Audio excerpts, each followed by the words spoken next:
What I'd like to do, because he is the guest of honor here today, really, it's the seat of honor is his. Also, this is a time that we should be looking to honor all of those who served aboard the ship at that time. Talk a little bit about Admiral Callahan. He was born on 26 July 1890 in San Francisco. He was appointed to the Naval Academy and from that same state and graduated as a midshipman in 1911. He reported to the USS California and was promoted to ensign in March of 1912. Callahan transferred to the USS Truxtun, was promoted to lieutenant junior grade on March of 1915, later assuming command. Continuing sea duty, he reported in November of 1916 to the USS New Orleans. Upon entry of the U.S. into the World War I, he was temporarily promoted to lieutenant in June of 1917, then to lieutenant commander a year later. In November, Callahan was assigned to Bureau of Navigation, Washington, D.C. Returning to sea, he received orders to the USS Idaho battleship, where he was promoted to lieutenant commander. Was made permanent in June of 1923. He began a tour with the Board of Inspection and Survey, Pacific Coast Section, San Francisco, California. In May of 1925, Callahan was assigned to the USS Colorado battleship. Later transferred to the USS Mississippi, another battleship. After these tours, he returned to the Pacific Coast Section of the Navy's Board of Inspection and Survey. In June of 1930, he became aide to the Commander, Battleships, Battle Force. Commander, Battle Force, then Commander-in-Chief, U.S. Pacific Fleet, where he was promoted to Commander in June of 1931. For the next tour, Callahan was Executive Officer of the NROTC unit at Berkeley.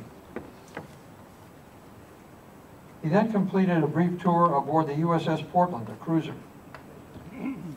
After reporting as Operations Officer to Commander Cruiser Scout Force in July of 1938, he received orders as Naval Aide to President Franklin Delano Roosevelt and was promoted to Captain in October. In May of 1941, Callahan assumed command of the USS San Francisco. Again, May of 1941, assumed command. After the United States entry into the World War II, he was promoted to Rear Admiral in April of 1942 and became Chief of Staff to the Commander, South Pacific Force. On November 12 and 13, after serving as Commander Task Force 67.5 on board flagship San Francisco, he took part in a bitterly fought Guadalcanal campaign against Japanese off Savo Island. Despite the enemy's superior naval power and navigational communications problem, Callahan his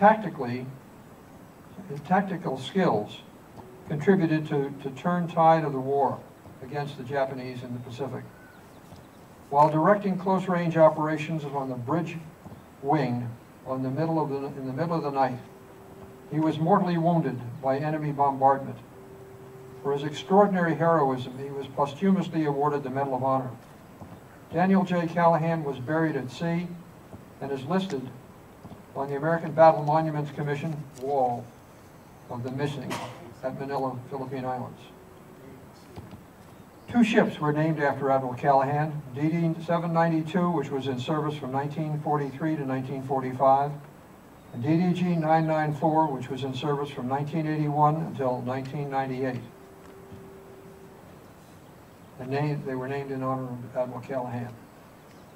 You can hear his record, or just heard his record, but you'll notice the thread throughout the whole thing of his visits to, or origins from, California.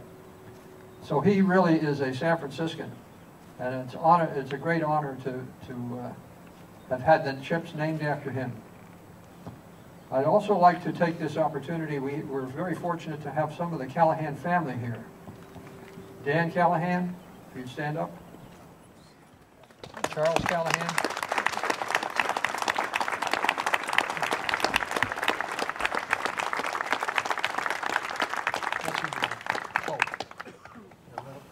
Yeah. Also, Arlene Callahan, wife of the first wife. First wife. Eileen Callahan, first cousin, once removed. Dan Callahan was first cousin, twice removed, and fifth Callahan to attend the U.S. Naval Academy. So thank you for being here. Thank you for all the